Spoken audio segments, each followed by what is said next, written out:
Marvel vs. Capcom? I feel like that's the one that's a little more rocky. That's in my chest right now. Okay. Let's start with visuals. Okay, do you want to talk visuals? Because I thought we were talking about on the positive. That game is horrendous looking. Wow. All right. I didn't realize how ugly that game was until people were doing side-by-sides with Marvel vs. Capcom 3 characters. And I looked at Dante from there to Dante in this. That's the best He does thing. look like a crack addict. But then some characters look amazing, in my opinion. I actually agree. Mega Man, Zero, they both look like they're meant for this art style. You know, Ultron also. Ultron looks amazing. Even Sigma, when you get to see him in the cutscene, looked really good. So I feel like those big, outlandish, cartoonish characters with oversized heads and everything, this art style works for them. The humanoid characters, though, well, Captain America has no neck. He's literally neither does Spider-Man. No. And what is Spider-Man skipped leg day every day at the gym, man. I made that same joke with my girlfriend every time I was playing. I agree. But you know what else is really weird to me? The backgrounds while you're fighting are beautiful. Yeah. Like, everything in the background of the arenas while you're fighting looks really good. And some of the characters, like even some of the humanoid characters, like I think Captain Marvel actually looks pretty good. I can agree. Captain Marvel looks good. I think Nova looks pretty good. I was going to say, what's her name? The Bat from Darkstalkers? Oh, Morgan. Morgan. I think she looks good. I agree. Know what I mean? There are a few that I do think. And like I said, it depends on the art style. Like I said, the ones that stand out that look horrendous are Doctor Strange. Yeah. I mean, he looks like a cartoon character. His hands are so huge. Like, his finisher shouldn't be reading from the book of spells. It should be just backhanding you. Because looking at them hands would knock you in a coma. That is ridiculous. Hulk, I think, looks pretty good. Hulk, I think, actually looks really good. I actually prefer this Hulk than Marvel vs. Capcom 3 Hulk. Yeah. You know what I mean? Like I said, there is certain characters in the game where I'm like, wow, this does look like a PlayStation 4 game. And then there's other characters where I'm like, no. You know what I mean? Like, I seriously look at the cover and, But, Chris Redfield looks horrible. And you know what the worst? I just watched, and I'll talk about this later, but I just watched Resident Evil Vendetta. The movie, seeing that Chris Redfield and then have at the same time play Marvel vs. Capcom, awful. What proper CG looks like and that, it's just terrible. But the colors are great. I'll give them that. Colors are gorgeous. The color palette is really nice. Even the reds are really, really nice on it. And a lot of time, and I will admit this, Marvel Capcom 1, 2, and 3, even 3, some of the brighter colors blended really badly. Yeah. And you couldn't, you know what I mean? It almost like faded real bad, or it spread, like Spider-Man especially. When you were fighting a Spider-Man and you went too fast, he looked like a bunch of blues and reds. You know what I mean? And I will say this is the first Marvel Capcom where I can constantly see what my character's doing and still move at a fast speed. And I know that goes to everything with a frame rate, but I will say this is probably the best visually on actual frame rate. You know what I mean? I can agree with that. What do you think about the sound quality? Like, the music? The music's decent. The sound quality's decent. The voices, no. Can we talk about how Chun-Li has an American voice? Yes. And she's Chinese? Can we talk about, how everyone sounds like the buddy they know that does an impression of an actor? Like, the guy who does Iron Man sounds almost like Robert Downey Jr., He does. but it sounds like a guy doing a Robert Downey Jr. impression. It's enough to almost make you second guess, but not enough for you to be like, that is Robert Downey Jr. And then Captain America's like generic American voice, like, we have to do this. Like, oh, come on. Oh. Yeah. And it's Rocket is terrible. Every time Rocket opens his mouth, I walk away. In my opinion, Rocket was the worst. First, okay, granted, no one ever knew what Rocket's voice sounded like until Bradley Cooper took that part. Yeah, but he nailed it. He nails it. He's amazing.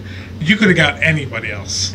Okay, anybody else. I would even took, the guy in every Adam Sandler movie you can't understand. How you make it? I would have took his voice over what we got in that game. Thanos is pretty good. I like Thanos wasn't too voice. bad. Ultron, I thought was really good, which isn't hard to do like the mechanical ones. Yeah. Same with Zero. Zero's good. X is good. I do not like Ghost Riders. I didn't like Ghost Rider. I actually don't even like Ghost Rider as a character gameplay wise. Not at all. I don't like Dante's either. I feel like Dante. You know what? I don't like about Dante. You gave me Devil May Cry 3 Dante with the personality of DMC Dante, and I hate that. That's not Dante. You know what I mean? He's so in that game. I didn't mind DMC, but what I can say is, if you were going to give me that personality, I wanted that look too. Well, I agree. DMC is let me rephrase. DMC is one of the better games I've ever played, but don't call it a Devil May Cry game because that was not Dante in my opinion. Yeah. Nor the story. I like the original Devil May Cry mythology. Like I said, like you said, this is Devil May Cry 3 Dante because even Jeddah says, "Oh, you're half human, half demon." DMC Dante's half angel, half demon. You know what I mean? And he also, all of his toolkit is all from 3. Yeah. The gauntlets and boots that you get are from 3. The little strap on his chest. The ice, everything is. Holds his nipples into place. Another thing I hate, if we're talking visual, I don't know whose idea at Capcom this was to combine all Capcom worlds and Marvel worlds into one. Yes. Like, that is the dumbest. And the names. That's what annoys me. The name, it drives me insane. Umbrella. What was the not Asgard, X-Guard? Oh god. What was the one for Black Panther? I can't. It was the combination of Monster Hunter. And I forgot. I can't remember what they called it though, but all of them were just cringeworthy. And it's not visually they're cool looking to combine. But name-wise, stop it.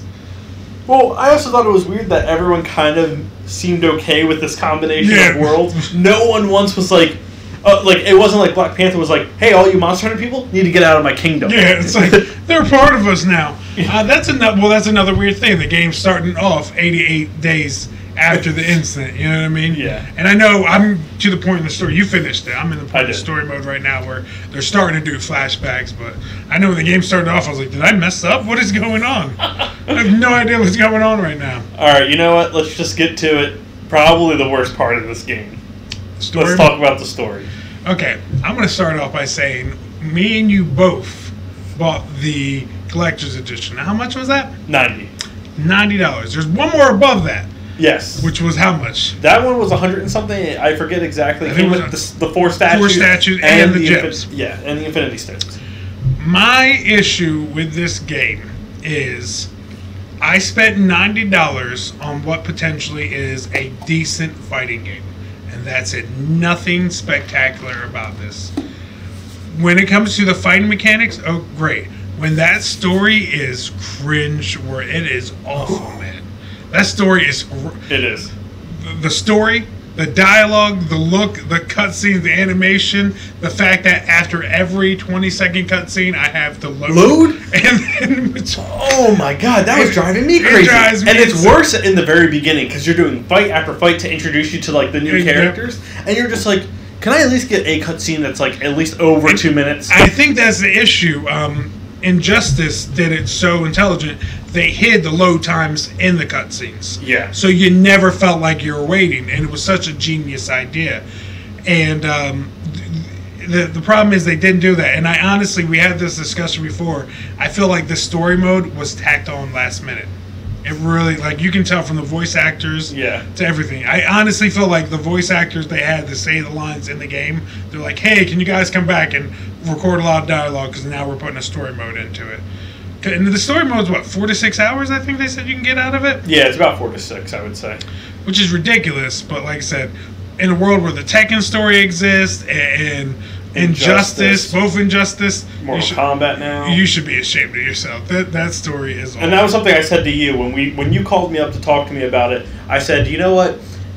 It is disappointing, but had Tekken and Mortal Kombat and Injustice not stepped up the game for for story modes for fighting games, I probably wouldn't mind as much. Because this kind of feels like what we're already used to. Yeah. But now that we've kind of been a little spoiled, I would say, with these other fighting games and their story mode, it's like, wow, I mean, you should be ashamed of yourself.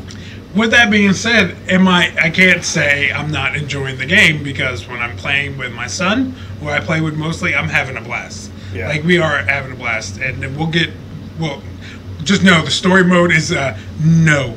If you even pick this game up, skip the story mode. You'll thank me for The only thing that sucks, though, is I came to your house. You're missing a lot of the stages because you didn't do story mode. I don't think that that's fair either. I think you shouldn't have to unlock stages in the story mode for a fighting game.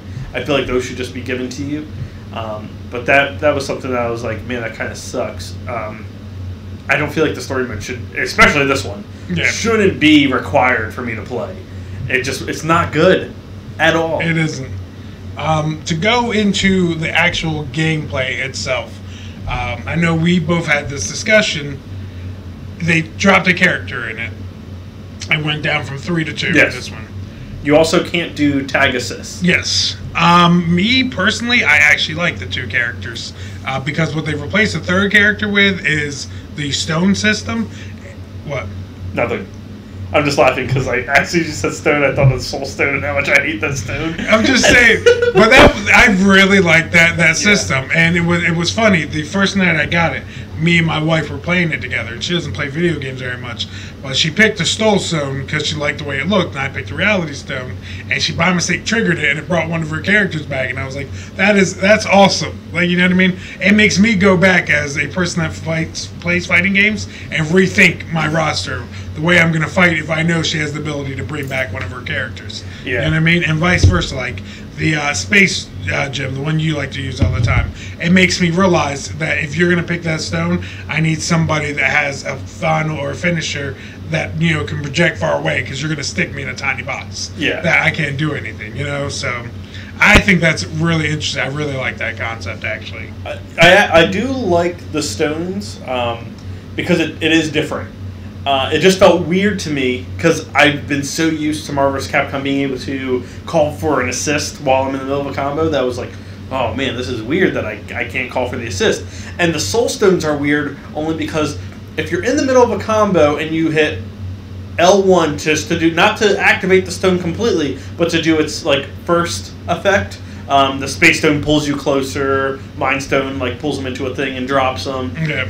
Sometimes when you're in the middle of a combo, the stone has a certain radius to it, and if your combo puts them slightly out of it, you kind of just wasted that little bit of stone power. You know what I mean? So I think it's a little weird. It does require you now to not just know your team, but to now know the stone and what what it can do. I like the space one a lot, but it is still something that I need to.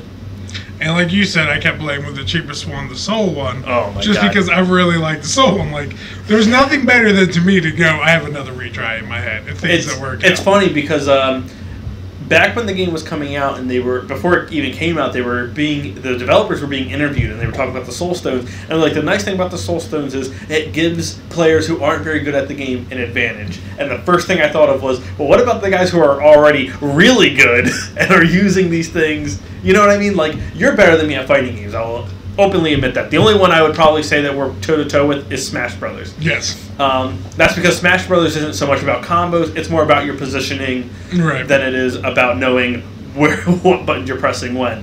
But in this, it would suck because I don't like using the Soul Stone because I personally feel cheap getting health back and then activating it to get a second person on the screen, or revive, which also really upset me when I killed one of your guys and you waited until he died and then you're like, activate the Soul Stone and heals back, and I was like, alright, well this sucks, now I gotta kill him again because I'm not even good, and it's like, alright, well now he got both his characters back, I'm gonna die. But I can see how the pro play, it's going to be interesting to see what they do if they even ban some stones. It could be, and like I said, and it's not a lot of the stones. All of them do have devastating powers, and I really do like that.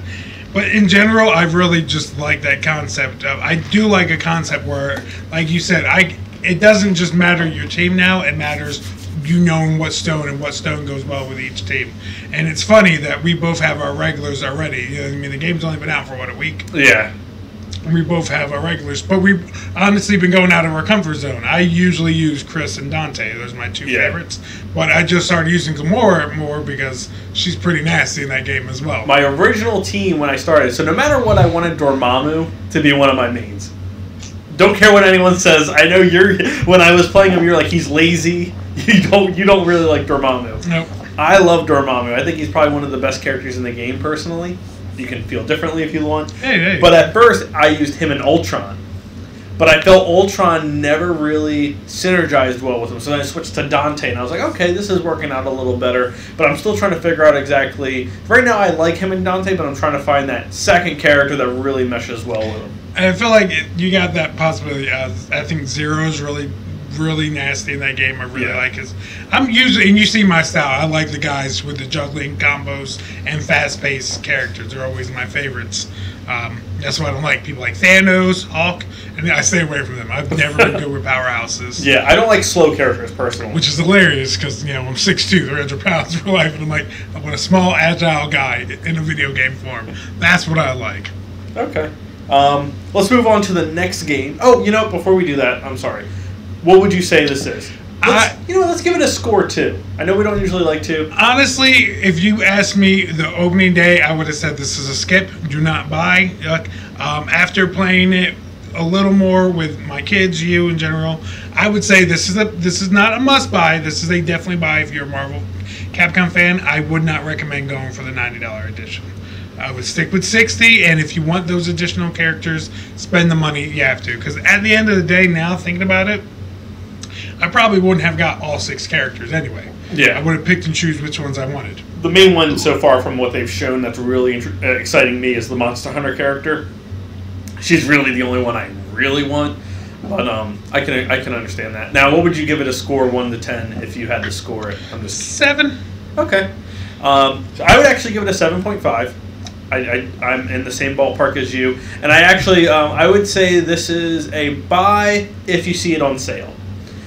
Great fighting game, beautiful fighting game. The problem is, I think now there are better fighting games that are really good fighting games, but also have a really good story in case you lose internet, you don't have friends over, and you just want to, or if you just want a good story. Yeah, that's nice to have. Well, the reason I'm indifferent to Marvel to always play this is, like I said, Mortal Kombat, Injustice, stuff like that, it's like, yeah, these are fun, but when it comes to actually playing with my kids, like my daughter even likes playing this game because she can pick, people from Marvel that she knows. She can pick Captain Marvel, or she can pick Iron Man, these characters she likes. Yeah. So I think that's what's fun about Marvel Capcom is it's almost still an innocent fighting game. You know what I mean? Like, yeah, I can agree with that. A lot of fighting games have taken themselves really serious. This game's like, you know what?